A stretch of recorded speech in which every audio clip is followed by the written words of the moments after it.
Initializing. Recording. Okay, we are live. Woo! Hello, everyone. Hi. This is the first Pharos live call entitled, wait, I have to read it. Stay cool, calm, and collected in the eye of the storm. I'm really glad that you can remember the topic of today. Yes. Well, before we jump into the topic, yeah, this is the first, right? This is the first live call, and we have this idea that we do these calls a little bit more often and also together with you, participating, obviously, and having a dialogue with you, sharing and learning together. That's kind of the idea behind it, right? Sounds nice. Yeah. Well, if nobody joins today, that's also perfectly fine. So we're going to have an exchange around that topic and share the recording with you afterwards. And also there you have another chance to write in the comments and engage with us. Yeah, the platform Pharos is growing. Right now we have, I think, a little over 30 members. Yeah, we've got some more goals for this year, so let's see where we end up. Mm-hmm. Yeah. Yeah, it's exciting. So Sonia, this is your topic, isn't it? Yeah, about yourself. So what are we talking about? All right, so I think this is even personal for me. I had, as always, these expectations when it comes to the new year, about my New Year's goals. And I don't know about you, but 2024 was so busy for me. So I said, I'm going to calm down, take it slow. And I even wrote a list to eliminate everything I don't want to do. My dear friend Kelly gave me the inspiration for that. And now it's like, mid-January, and I already feel like bombarded by stuff coming from the outside. It's not even stuff I do. It's just I feel there's so many things on my to-do list. And I want to stay loyal to my resolve, but I just don't know how. So it's a good topic, yeah. Yeah, I think that we all can benefit from this topic in one way or the other. Well, where do we start? Yeah, what's your personal experience? I mean, how does it look with your resolve and your everyday schedule? Is it busy? Yeah, pretty much. Pretty much busy, yeah, right from the get-go, but in a good way. I personally, I'm not a big fan of Christmas and New Year's. So I couldn't wait to get into the work that I love doing. So I'm in a good place. Maybe I'm not a good example here. I, on the other hand, really enjoy Christmas because it holds a lot of heart and soul from a childhood perspective, which I'm very glad I've had grandparents who taught me, I guess, their values around Christmas, to be together and to share it from a place of love with each other. But I tend to want to need, very interesting how this is coming out, an easy life. I'm not made for the complex and difficulties of having too many to-do lists or trying to be wherever I can because people want me there. I've had a very tough time and a lot of struggle to figure out what does simple mean to me. And I found out along the way that simple for me is not always simple for you or simple for you. That has been my personal struggle. So can you describe what you mean by simple? Or how did you manage to integrate this, this idea of simplification into your life?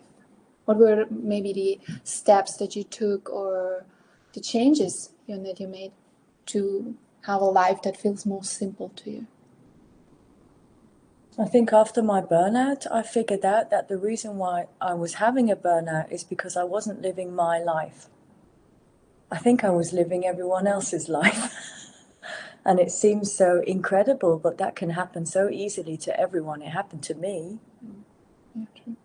And I started, because I'm a very visual person, to create lists and overviews of the people I was seeing and the things I was doing and the hobbies that I had and what do I really value.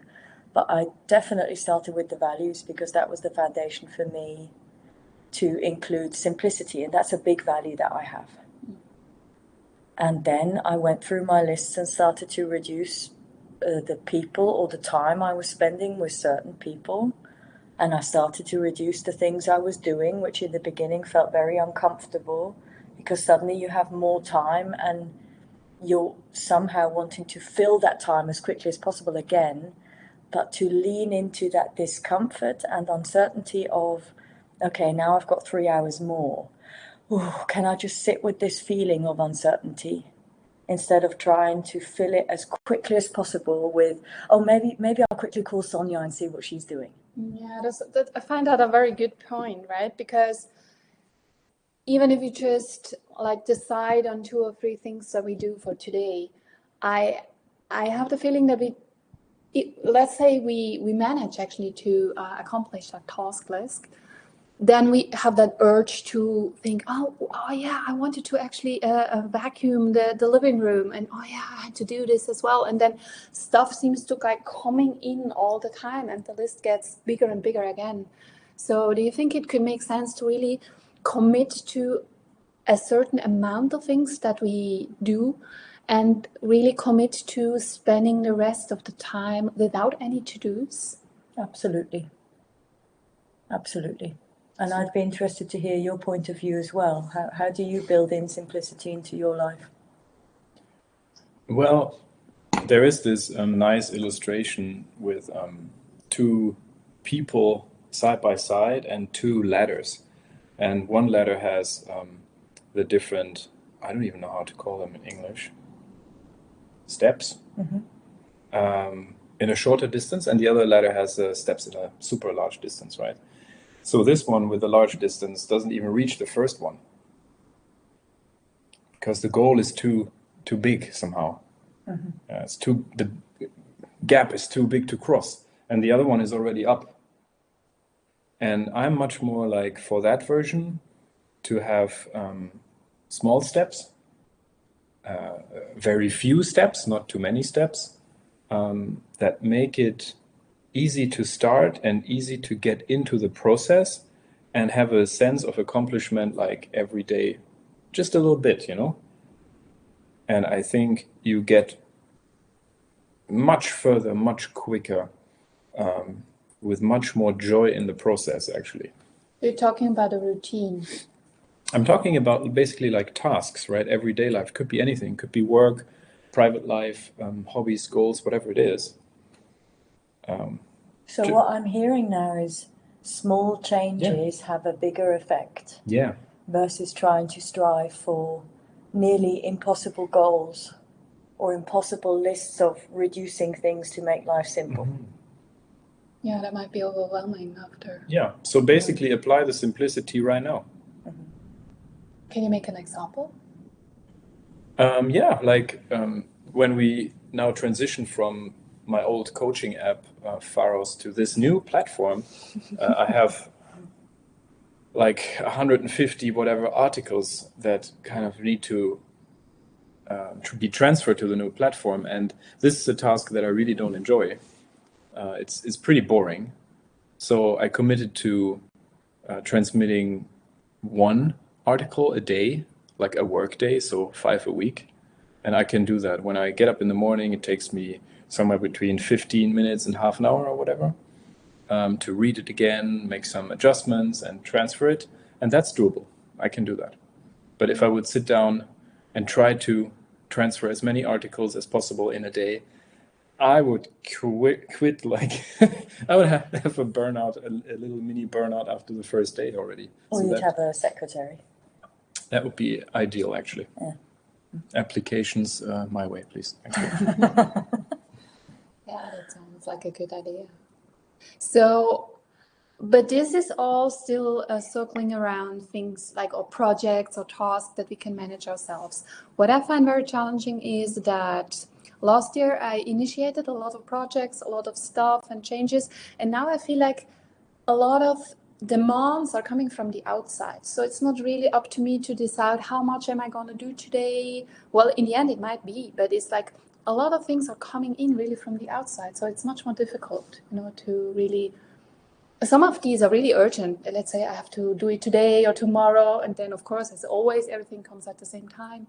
So this feels overwhelming when I'm not in control, like in which how much time I have to accomplish that. When I feel that pressure like coming from the outside. So maybe some of you can relate to that. I don't know.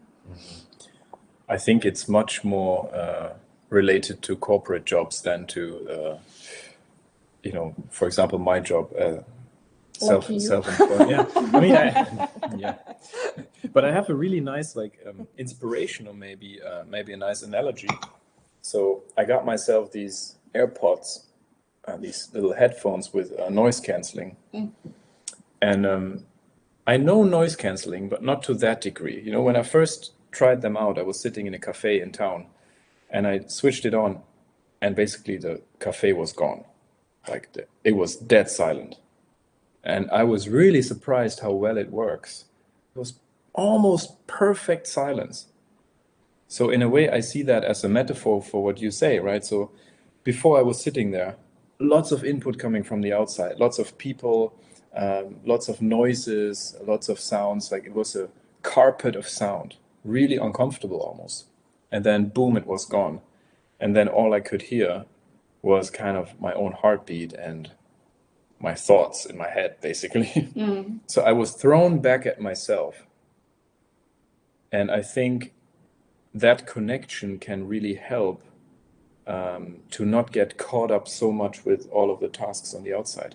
But I don't know if this metaphor is helping at all. It just came up intuitively. I don't know. My head is already searching for, what is the headphones. What kind of analogy is that for, in this normal setting of the to-do lists? Is that to mentally zoom out or block out the demands that are coming from the outside, or what would that be? I think so. I think it's very important to have a filter in a way, because it's too much. It's too many messages on too many platforms all at once, too many to-dos.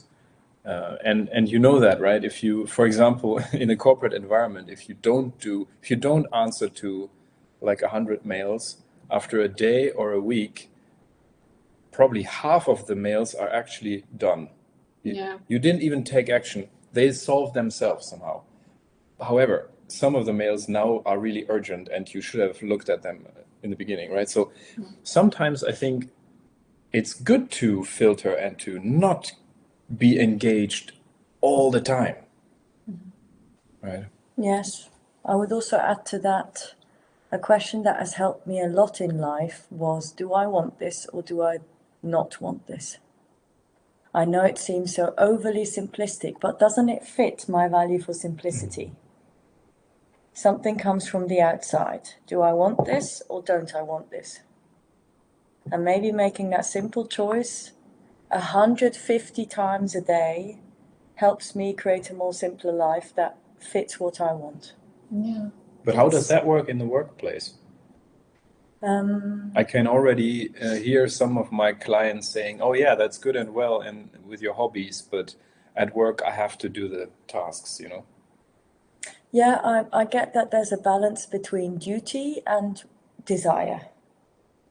But I think your desire, and if you know your desire within, it will always lead you to also through the things that are dutiful, which you may not really want. But for me, that's been my experience. Some things I've just got to do because they've got to be done and they're part of my job description. Okay, fine. Sort of like, suck it up, buttercup. That's a nice expression. Next time we're going to use that. Not meaning it in a negative way, but at the same time, the more I allow myself to want what I want and to not want what I want, the outside world changes around me too. And that's been fantastical so far.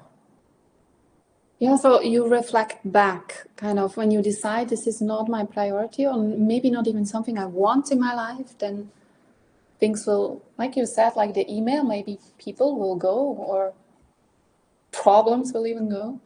But what I've found also, maybe I can mention that in this setting, is that when I postpone things, let's take messages on WhatsApp. It's the classic, right? You feel like, oh, I don't want to answer that today. Then you put it on not read yet. You do that? 4 weeks later, because I do, otherwise I forget. I read my message and I'm like, you know what? I'm just not going to answer it for 2 days. Yeah, but then I forget. That's the first But problem. you, but you have okay. no, I no, forgot wait. completely about it. You have the thing. You have the not the blue check marks. Yes, I switched them off because I was so stressed out So, myself. but that Okay, they're really- completely sidetracked now, by the No, way. this They is don't want to important. answer my question. This is important. Stay there. Like, if you have that switched off, people also don't get it. Like, you don't get it, and it's both ways, right? So, I don't see if you have read my message, but you also don't see if I've read yours. So that's a mutual thing. Oh, I But love you that have the blue check uncertainty. marks. It's not about that. It's just that, So you have the pressure that people will actually see that you don't reply. well, maybe a pause here.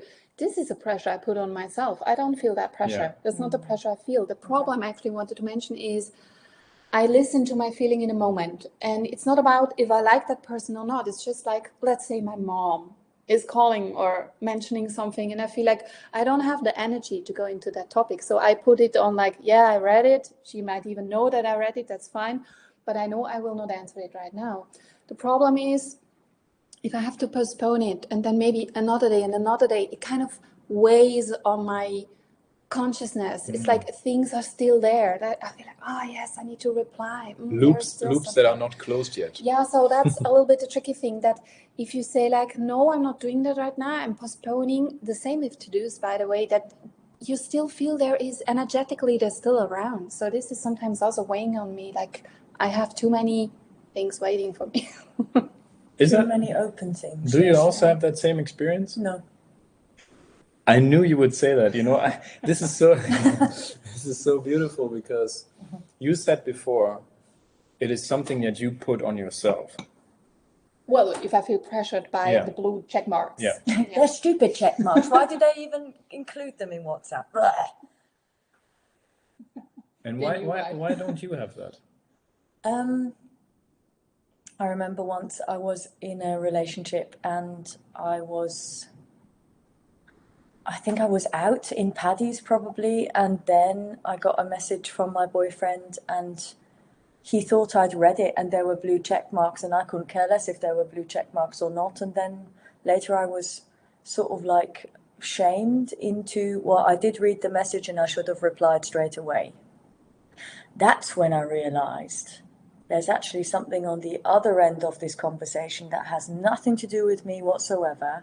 It's an insecurity coming from my partner, and I'm not to blame. And wow, that was tough, because I instantly go into, oh, there must be something wrong with me. I didn't read the message. Did I read the message? Maybe I did read the message. Maybe I should have read. No, I don't think I read it. No, I'm pretty sure I didn't read it. You know, this constant inner monologue or bleh. So I made a simplistic decision to switch them off. And it's made my life so much easier, because now I don't have to explain myself anymore. Oh.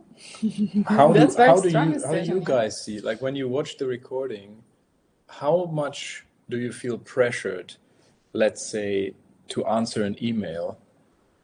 How much do you feel pressured to answer a WhatsApp message? How much do you feel pressured to pick up the phone when somebody's calling you? And how is it when somebody rings the doorbell?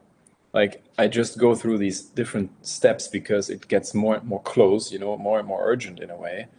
But I'm curious how you experience that. Maybe you can reflect on that for yourself.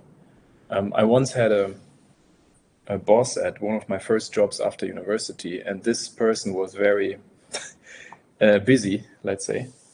But he had a beautiful talent. He could somehow be perfectly fine with 230 unread emails, 145 unread messages on WhatsApp, 57 missed calls. And I saw his phone and it freaked me out because I'm a little bit OCD, you know, in that way. I don't like the red bubbles with the numbers. I want to have them gone, like zero inbox kind of obsession. But he was perfectly fine, and I kind of admired that because he had the ability to say, well, I've got that much energy and I need to protect that energy, otherwise I will not survive my day. If it's urgent, they will walk up to my desk and talk to me. You know, so he had to have that filter, and I'm not sure if I always have that. Maybe that's why we're together, because I can teach you that. Oh, thank you so much. You're very welcome. Who knows? You never know. But anyways, like there's also something else that I see here, which is that your attitude, like going back to the title, staying cool, calm, and collected in the eye of the storm, your attitude matters more than what's actually happening. Yeah. Sure. I can sign that one Right? with blood. Absolutely. Yes. Like how to get that calm attitude. Can we kind of gather some ideas around that? Because what is really important for me is that these calls and all of the content on Pharos is actually useful. I don't know if you share that, like the practical application of it, you know. Like I don't want to just talk about it just for the sake of talking about it, you know. Like I want for it to create benefit in a way. Yeah. So how can we create that calm attitude? Well, one thing I heard, I don't know where it came from, but somebody said that, and you mentioned like this inner knowing or guidance. You said something about it will lead you through the tasks. And it's related to that because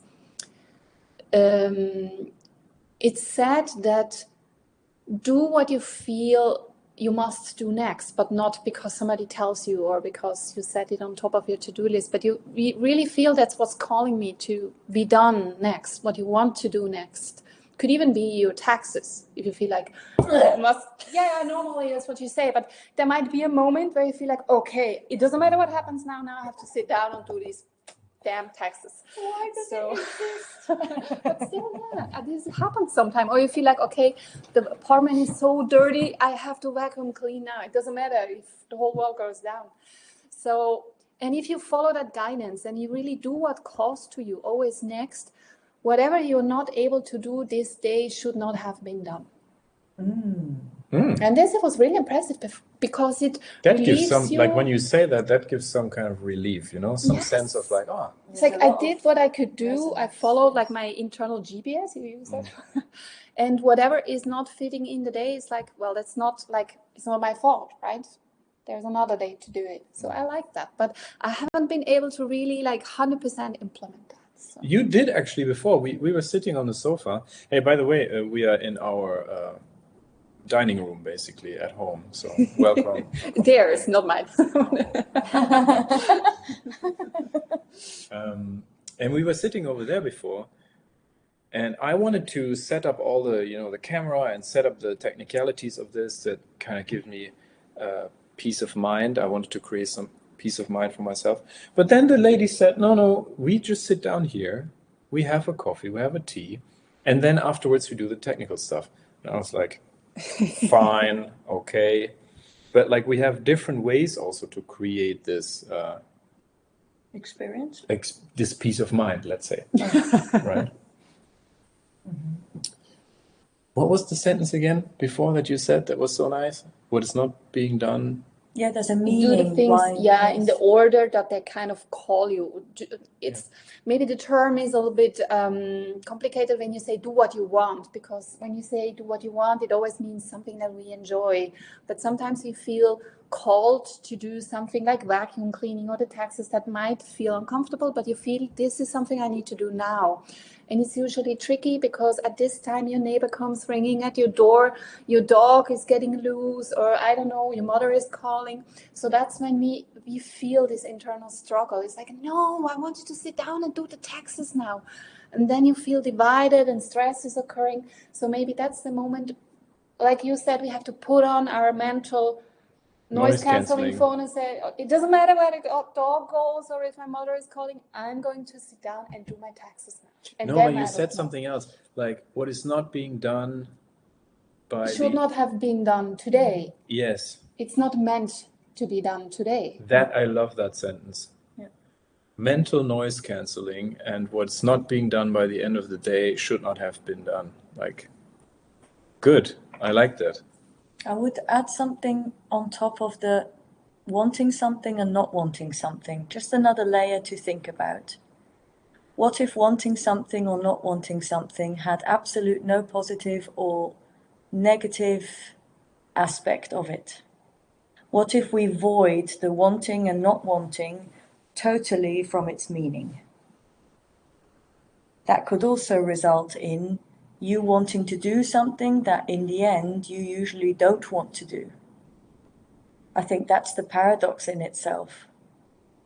When you're so clear Wait, I can't follow. So you say that any task that I do has no meaning and they're all equal. There is Yes. no good or bad task. Yes. Okay, and then what then? How do I know which one to do? If there is that innate clarity that you have and that GPS system, then you're clearly flowing to the things that you want to do more of. That's, by the way, advanced level, you know. Yeah, that's Wow, why. wow. That's why. Because I don't have the clarity. The whole table is already Oh, shaking. sorry. But maybe just something to reflect on. What if wanting and not wanting all the tasks that we have in our life, it doesn't really matter. In the end, it's a choice of yes or no. Yes, I know what you mean, but one thing is the mental moment that might come up reasons not to do it or to do it. But a lot of times, let's go back to the taxes, I feel resistance internally. And what you say is that I need to let go of this resistance and look at it neutrally. And that is not always very easy to do. So how do you ever feel resistance towards a task? And I how have do the you same manage it? resistance towards taxes. So I have that on a yearly basis. It's wonderful. Thanks God, it's only once a year. For a few years, I've been playing with the resistance that comes up through the taxes.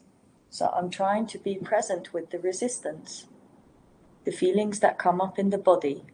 I don't want to suppress them. I don't want to ignore them. I don't want to get rid of them. I would ideally like to love them. And I know this sounds so, how would you love something that is not good or doesn't feel good? But I've realized experientially by loving that, even which you don't like very much, it will dissipate more quickly as well. Naturally, totally naturally. That's the non-resistance to the resistance, and that's the yin-yang, and then you Okay, resolve I it. have a question for you. So I have a task and resistance comes up. How do I know whether it's the resistance, the type of resistance that I have to sort of integrate and overcome and then to be able to actually do the task, or if it's the type of resistance that is basically my intuition saying, don't do it, and I should listen to it and actually not do it? How do I differentiate between the two? I would say do Matthias's course on intuition reconnect. No. That's the easy way out. No, I want. You know my value is simplicity, so that is the simple way out. Do Matthias's course on intuition reconnect. No, jokes aside. Very, very good point. Good question. How do you know if resistance is really just resistance? If it's just an emotion and you can overcome it by being present? Or is it the resistance that is actually coming from intuition? Let's take an example to make it more like tangible. I might have resistance to vacuuming the apartment. Yeah. Apartment. If I give in to that and like, okay, no, this is intuitively really not my thing, then at some point we have a problem. So I believe it's the task that I really have to do at some point. It's necessary. So then my question would be like, what is the resistance saying? Is there really a belief tied to it? Or are you just tired and you feel like you don't have enough energy to vacuum clean? So for me, it's the resistance has something to say, no? So Yeah, maybe it it's important says to listen to don't that. do that. No, it doesn't say why. It just sucks. It sucks. It's not It fun. doesn't say why. Well, another thing I heard is that It says I want to play. I don't want to have a duty. yes, but then the question is, are you avoiding, right? It's the same thing with Yeah, with following. I heard that same problem when people ask like, well, I want to follow my passion, but I'm not doing it. Why am I not doing it? And it's a lot of time this dilemma. People want to do something, or they feel they need to do something, but there is some internal resistance. And you don't feel that's applicable? No, I think my inner child is kind of speaking now, because if I have a passion, I don't need to be convinced to follow it. I will follow it. Unless you have a belief about it. Let's say like, I can't do it, or you focus on the outcome, stuff like that. Yes, okay. But okay, with the yes. bathroom cleaning, what I wanted to say is maybe we see it as something, maybe that stems even from childhood. It's like a task you get as a punishment, or you need to do it on top of your schoolwork. But in the end, it's like when you tend to your plants or to your pet, you're tending to your apartment.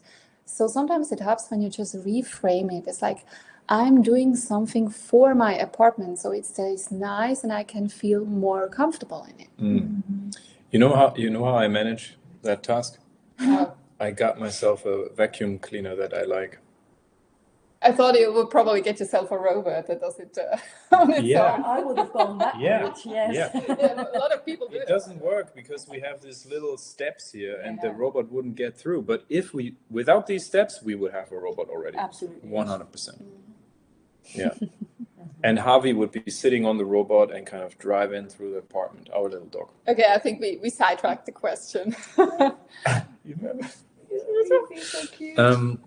You know what? You actually said something really clever beforehand, and you said, it's just the inner child that sort of goes, yeah, but I want to play and I don't want to do this. If that's the reason there's resistance there, it's not intuition. It's definitely And not. it's avoidance, no? I Because think it that's says this is avoidance. enjoyable, this is not enjoyable. Yes, and Yeah, the that's child what I is thought. pretty simple and says, I want this and not that. Yes. Yeah. Then I think it's easy to be more present with the resistance, and then it will dissolve, and then later you're like, you know what? Fine, I'll do the taxes. Okay, I think we got a little bit sidetracked. Okay, or maybe we also don't. Is this a talk about taxes really, and not really about staying calm and collected? Maybe we are not even on the same page with the topic, actually. Because the way that I understood the topic was that the year has started and business has picked up and there's a lot of things happening, and how to stay calm with a lot of things happening. Yeah. So. And we ended up with vacuum cleaners. But we ended up with vacuum cleaners and resistance and intuition, which has a lot to say about staying calm and collected in a busy year. So we're not that off track, I think. Okay. One thing that stuck with me that you said before was about staying connected. And that's one of the issues I face with this stuff that comes from the outside. And you also mentioned it's like noise, that then I feel that the demands that come from the outside feel like pressure. I can't hear my own voice or feel myself truly. So maybe that's what I meant by how can I stay calm and collected. It's like, how can I feel myself and be connected to myself and still engage with whatever is happening on the outside? And it's not so much about reducing the amount of those things, but how can I give my energy to the outside and stay still connected to myself on the inside? Yeah, that's actually a question that comes up a whole lot in coaching. And this so much sounds like an advertisement, but like we do have one exercise here in Pharos. I'm going to post it in the comments. That is so basic and simple, which is really just take a moment. Let's say you're in a busy work day. Withdraw, go to the toilet or, wherever, just hide. And you need really 2 minutes maybe, or maybe 5 minutes, but not more than that. So just withdraw, be with yourself, and then take a deep breath and connect with something. You can do it right now. We can all easily do this. Just touch something that brings you into the body, and come into this present moment. Like stay away from thoughts of the future or the past. Just be here, and then really just ask yourself simple question. The first question is, what's going on in my body right now? It's really, what am I sensing in my body? Is there any tension? Is there any pain somewhere? Is something catching my attention in the body? That's the first thing. The second thing is, what am I feeling in my emotions? Is there anything present in my emotions? Sadness, anger, resentment, happiness, joy, whatever, it can be anything really. So we connected with the body, we connected with the emotions. And then the last question is, what do I need right now? We can only answer the question when we are connected with the body and the emotions in the first place, right? So that's the last question. And what do I need right now? It could be having a sip of water, or some fresh air, or a little bit of sunshine, or a hug from someone. And that little exercise takes you 2 or 3 minutes. I would recommend you do that 3 times throughout the day at least, until it becomes an absolute habit. And that increases the connection with yourself, so that you are always somehow able to know what you need, to know what's going on. And that is like a definitely great key to stay calm. It's a good anchor to be grounded too. Yeah. Yes. And to take action, How do you know, for example, that you would benefit from a massage if you're not connected to the body? You don't. Exactly. I love that you're included some somatic practices. Yeah, absolutely. And this is another point which plays into that a lot of you probably also know that frenzy, at least at work, when too much is coming in, you get into a state of hyper arousal and you're not able to think clearly and prioritize. So what you just said is like, come into the present moment. And what you also mentioned is what can really help is touch something and really feel the texture. And shake it. Yeah, shake it. But another, this is actually from somatic work, is what another tool that you can use when you really feel that you're in this hyper arousal is orienting. Because the theory is that our nervous system cannot differentiate between an actual threat, like a tiger running towards us, and like an imagined threat, like the boss has too many to-dos, right? The reaction is the same. And what can really help to calm me down is when you have that moment of peace and quiet, that you really look around, and you might even focus on something that gives you a sense of security. Let's say a flower, and you just look at that flower very consciously for a moment, and this really helps to calm down your nervous system. And then the moment might come when you can really answer the question, what is it that I need? Because when you're still in a hyper arousal, a lot of times it's like, I need to go, I need to smoke a cigarette, and that's not what you want to do, right? That's probably avoidance again, yes. Just something that crossed my mind. This is all beautiful, by the way. I think that's really helpful. But you let us know if it is or isn't. Yeah, please put in some comments. How about the element of breathing? I know that you wrote an exercise lately about that. Yeah. Because the breathing also takes you back into the body, also takes you back into the present moment. You simply can't breathe in the past or the future. You only can breathe now. And it also stimulates, what is this nerve? The vagus nerve, which kind of brings you more into a regulated state. Yeah. Yes. So what would be an easy breathwork exercise that you can do in the middle of everything, where you don't need like a specific setup or a whole lot of time or privacy, just a simple thing? Is there anything? Sometimes I do that in the office, where I sit on a chair, because it's an office that's got lots of chairs, and I sit on the chair and I've got my feet grounded on the floor, and sometimes I put my hands on the belly and I do diaphragmatic breathing. And then I always breathe in a circular breath through my nose. I know usually diaphragmatic breathing, because it's very intense, you do it with the mouth, and it has bigger effects on the vagus nerve. But I do it in the office, and I just sit here and I look at the screen, and I'm looking focused, and I am focused. I'm just not focused on the screen, I'm focused on the breath. So that's how I go back into my body,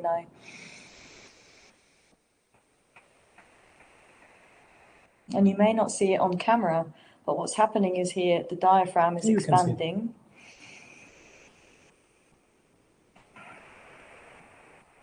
That's all I do. There's no certain method or technique. It's just I'm focused on my diaphragm. I'm very conscious of the breath. How long And do then you I'm do it back in the for? present moment. For me, a few minutes is enough. For other people, maybe it takes longer because the mind can sometimes bring up very stupid stories and narratives that you get sucked into and then you're not with your breath anymore. But my mind is pretty calm, so there's not really much going on, so I can be with my diaphragm for 1, 2, 3 minutes, and then that's good. Mm. It's very beautiful, Kelly. And you just intuitively also demonstrated that it's, if you're not able to do that even because you don't have the focus at the moment, what you can do is just breathe out double the time that you breathe in. That's what you just did. So maybe like 2 or 4 strokes in and 8 strokes out. When you exhale longer than you inhale, it's activating the vagus nerve, and that's what you just demonstrated. Mm. Oh, you see, I didn't even realize It's that. part of the technique, but that works as well. So if you feel like, okay, I can't put my hands somewhere or people are looking at me, just focus on exhaling longer than you inhale, and that already is calming your system down. Mm. Okay, It's good. the simplest thing I know, actually. You see, it's so funny. Intuition sometimes does things with you and your mind does not know them. Yeah. And it's completely okay. Yes, it's a realization I'm just Miraculous. having now. Thank you, Kelly. I mean, there are probably lots of other breathing techniques, but yeah, you can make actually some exercises about that. One simple technique, and this is completely invisible, invisible to any work colleagues, to any participants in any Zoom call, to people in the bus or in the tram, so you can do it wherever you are. And this might be a bit abstract. It is just observing whatever is going on within you. Mm. So let's say you feel stressed, so there is nervousness and there is some like energy in the system. You observe that. So why is that so revolutionary and why is it helpful? Everything that you observe needs to be at a certain distance to you, right? So I cannot observe this cup when it's here. Yeah, I can't, it's too close. So in order to observe it, I have to create a distance to it. The same goes for all phenomena within you. If there is nervousness in the body and you start observing it, the distance towards the nervousness increases, which means that you become less nervous. You disidentify. I'm not saying detach, yeah? Detach is a bit of an incorrect word. You disidentify with the nervousness, which means that you switch from I am nervousness or I am nervous to I experience nervousness. There is nervousness. There is stress in the body. It's not disowning it. It's not like it's not there, pretending that it's not there. It's like it's there, but there is a distance. And this distance makes a world of a difference. Yeah. Can I ask you something? No. No. I just want to say something stupid, okay? Well, No, because what I find might happen, let's say I have to speak in front of a huge crowd. I can feel the nervousness, right? And then I feel the tendency to distract myself or even not wanting to look there, because if I really focus on the nervousness, the mind kicks in saying like, oh my God, you're nervous, it's never going to work and you have to calm down. So this used to be a big pitfall for me, that when I focus or when I'm being present with the feeling, that I also at the same time hear the narrative of the mind, because the mind also is focused on a feeling. And then what I learned from you actually is to not, and from you as well, is to not listen to the story. So that's very essential, because the mind also becomes louder when you suddenly focus on something that's uncomfortable. It starts to tell you stories like you're never going to make it and so. yeah. Don't believe the story of your mind. Wasn't it Muji who said, don't take the cookie? Yeah, don't take the cookie. I Yeah, it's love beautiful. that That's analogy. beautiful. Well, Don't take the cookie. Don't take the cookie. Whatever the mind is offering you in that Don't take it. moment, it's trying to catch your attention. So just don't take it, right? That's definitely one way. But what you said is for example, you could also say it's performance anxiety, right? You have, let's say you give a talk and you feel anxious and nervous before doing that. I don't know why, but most people have learned to suppress it and then go on stage. That doesn't work. No, it doesn't. It creates the absolute opposite effect. And my friend Frank, he has beautiful like mindfulness training now coming up. I saw it on Instagram in Berlin around embracing your performance anxiety instead of suppressing it. Because whatever you embrace relaxes. Yeah, it's love. Right? So if you imagine the performance anxiety is a person and you would say, you're not here, out with you, I don't want you here, what is that person going to do? It's going to bang against the door and to catch your attention. It's going to be louder and kicking and screaming. Whereas when you say, oh, I know that you're here, I acknowledge that you're here, and you embrace that person, what is happening is calming down. So now that we are not talking about an external person, but about a part within ourselves, if we embrace the part calms down, we calm down. Right? So I don't know if that helps at all, but that's at least in theory how it works. It does. Yeah. What I used to do is I still expected that the anxiety will be gone, and sometimes this is not happening, but then it's not authentic, right? If you only embrace that part with the expectation that the anxiety goes away, then it's like, okay, I embrace you, but after that you go, right? So you really have to mean it. It's like, okay, you can stay. It's all right if you stay, and only then it works. It makes a lot of sense what you're saying, because conditional love is, as the word says, conditional. Yeah. And if you give it a condition, okay, I'm going to embrace you and accept you, which is meaning I'm going to love you for 5 minutes, but then F off, sorry for my French, that's conditional. And so, of course, it's going to come back, versus acceptance and non-resistance on an unconditional level feels completely different. It's Doesn't like, it? you know, giving somebody a hug and behind their back you look at your watch. Yeah. When is this over? I've got 5 minutes. Now let's get this done. And you know, with kids, because sometimes these emotions come up from like child parts within ourselves. With kids, they are very clever, you know. When you're conditional in a way, when you say, okay, I've got 5 minutes and I'm listening to you for 5 minutes, but then you go, you know, or then you calm down. They don't do it, you know. They don't buy it. They don't believe it. You can't trick yourself in a way. Yeah, so it's you really have to change your willingness somehow. Yes. Really accept what is there. That's what you meant, right? Yeah.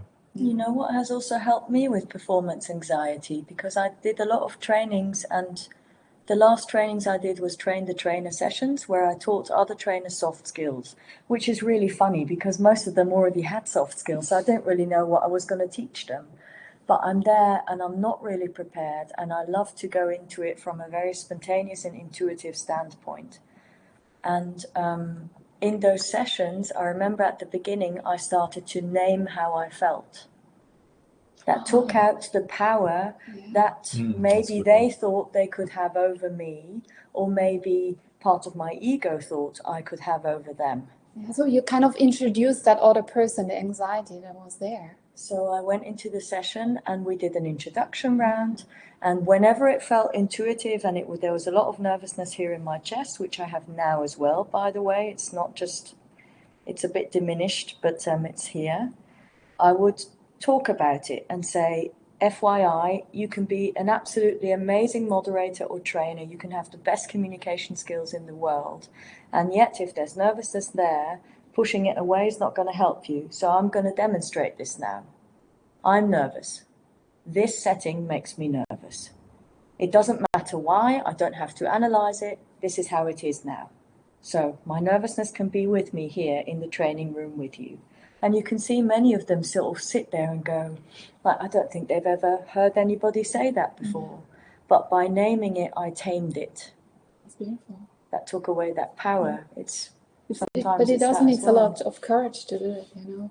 Not really, to be honest, because when I'm honest with what's happening within me, then I'm accepting it too. I don't know really how to put that into words. You mean like there's nothing that can scare you anymore, maybe? Yes.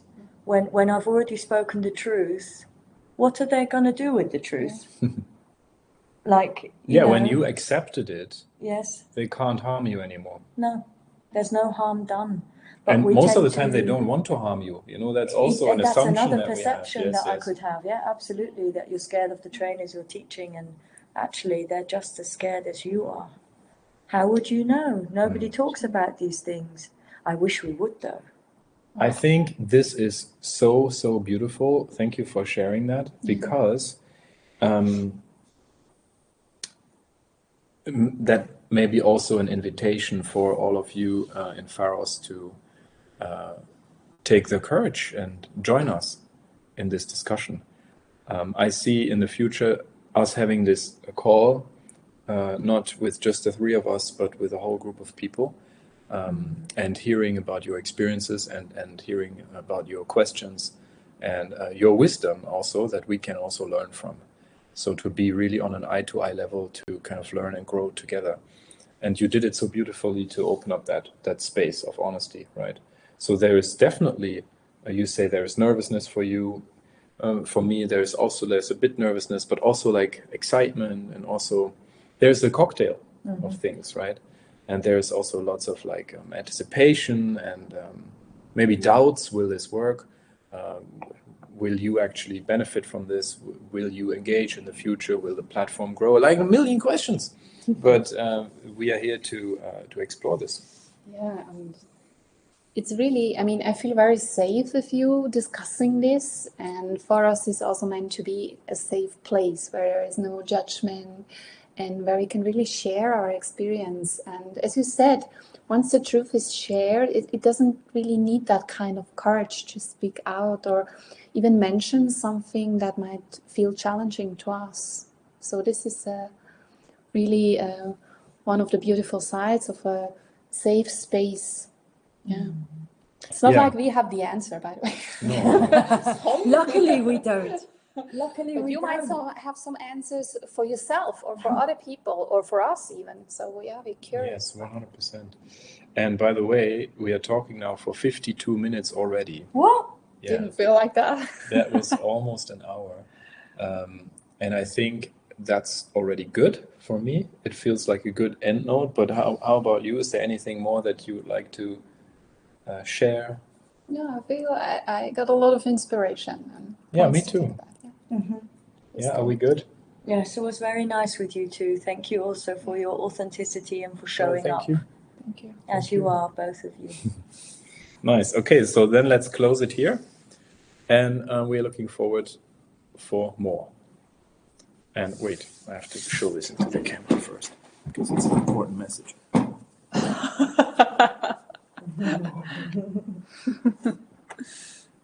Can you read that?